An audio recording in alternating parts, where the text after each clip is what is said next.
그러니까 오늘은 전략의 신 마지막 시간으로 그 2차 세계대전이 나온 전략가 두 분을 마지막으로 그 설명을 드리고 본 방송을 마무리하도록 하겠습니다.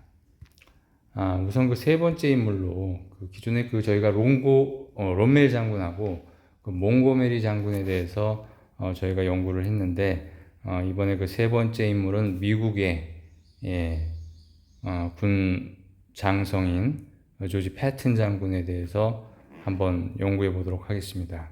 이분의 어떤 전략적인 사고는 또 세 가지로 요약이 될 수 있는데 우선 첫 번째로 대담하게 항상 대담하게 어떤 전쟁을 임하는 자세에 있어서 어떤 군인 정신의 자세가 대담해야 된다라는 그런 어떤 사고를 가지고 있고요.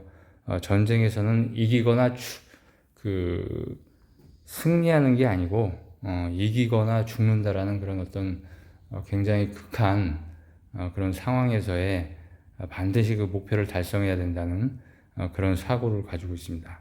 그리고 두 번째로는 그 열정을 퍼뜨리는데 탁월했다고 합니다. 그 이분의 그런 어떤 언변이나 이런 것들이 그 병사들을 갖다가 움직이는데 굉장히 그 마음적으로 동인을 제공하는데 어떤 리더로서의 그런 어떤 언변을 갖추고 있었던 것 같습니다.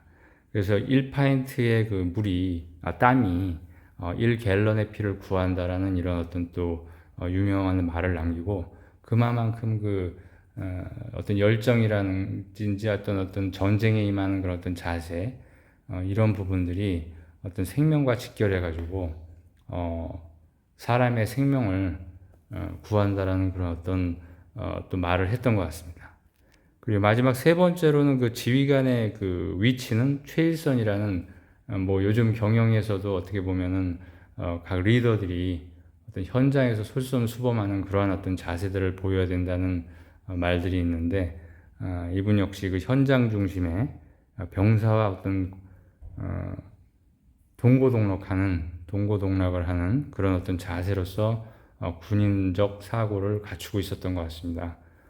어떻게 보면 나름대로 굉장히 군인으로서의 어떤 리더로서의 어떤 자세를 갖추고 있었던 것 같고 또한 그 앞에 롬멜이나라든지 그 몽고메리 장군과는 다르게 어떻게 보면 그 앞에 두 분이 어떤 별명에서도 나왔듯이 한 분은 생쥐라든지 사막의 생쥐, 한 분은 여우라고 표현을 했지만은 이 양반은 그 독불장군 어떻게 보면 좀 장비 삼국지에 그 유비관우 장비가 있는데 어떤 장비적인 어떤 군인 사상을 갖고 있지 않았나 그렇게 생각이 됩니다. 그리고 마지막으로 그 베트남의 그 지압 장군이라고 있는데 이분이 어떻게 보면 그 베트남전 당시에 굉장히 그 미군과 또 연합군과 이제 상대를 할 때 그 삼불 전략이라는 그런 어떤 나름대로의 전략을 갖다 사용을 했는데 그 전략 세 가지를 한번 살펴보게 되면은 첫 번째로 그 일풀 전략에 있어서 회피 전략을 사용했다고 합니다. 이건 어떻게 보면 요즘에 그 시간차 마케팅에 있어가지고 시간 차별화 전략과 유사한데요. 적이 유리한 적이 원하는 그런 시간을 피해 가지고 전쟁을 벌였다고 합니다. 네, 그러한 부분들은 어떤 결정적인 시기하고 기회를 최대한 기다렸다가 우리가 원하는 그런 어떤 시간대에 공격을 하고 전쟁을 치르는 그런 어떤 전략을 취했던 것 같고 두 번째 이제 우회 전략인 경우는 이제 현재 마케팅 요즘에 그 마케팅 전략에서 시장 차별화라는 용어를 쓰는데 플레이스의 어떤 그 차별화를 얘기하는 거겠죠. 그래서 적이 유리한 장소에서 절대로 그 전쟁을 벌이지 않는 그러한 또 전략을 썼던 것 같습니다. 그러니까 어떻게 보면은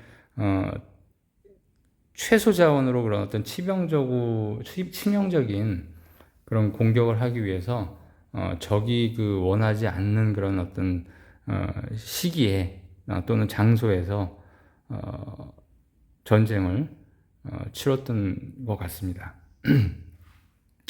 그 마지막 세 번째로는 이제 혁파 전략이라고 하는데 요즘에 그 어떤 마케팅 전략에 있어서의 사업 차별화 전략이 되겠습니다.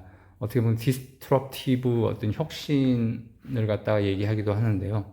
파괴적 혁신을 얘기하기도 하는데, 이런 부분들이 어떤 적이 그런 생각지 못한 방법으로 공격을 하는 그런 좀 전략적인 그 차별화를 썼던 것 같습니다. 그래서 보통 이러한 그 사업 차별화 전략은 역사의 그런 어떤 물줄기를 바꿀 수 있는 그런 어떤 그 요즘 경영에 있어서 그런 어떤 제품이라든지 그런 어떤 마케팅 전략이라든지 이런 차별화 전략 자체가 어떤 거대한 그런 어떤 산업의 변화를 갖다가 이제 일으킬 수 있는 그런 어떤 또 방법이기도 하는데, 어쨌든 그 이 지압 장군의 경우 그 혁파 전략을 통해 가지고 그 생각지 못한 그런 어떤 방식으로 전쟁을 갖다가 진행을 한 것 같습니다. 네, 이렇게 해가지고 지금까지 한 네 분의 그런 어떤 2차 세계대전 당시에 그 유명한 전략가들에 대해서 살펴봤는데요. 이분들을 통해서 저희가 이제 좀 인사이트를 얻을 수 있는 그런 어떤 공통점 그 세 가지를 좀 설명을 드리면은, 우선 첫 번째, 혁신적인 어떤 사고를 가지고 있었다. 그러니까 다른 방식이라든지 방법을 사용해서 전쟁을 갖다가 주도를 했고, 항상 그런 어떤 새로운 변화를 통해서 그 시대를 갖다가 그 전쟁을 이끌었던 것 같습니다. 그 다음에 두 번째로 중요한 거는 이제 또 솔선수범 정신인데, 어떻게 보면 현장에 그런 어떤 리더십을 발휘했다라는 것이 이분 네 분들의 공통적인 특징으로 또 저희가 정리를 해볼 수가 있습니다.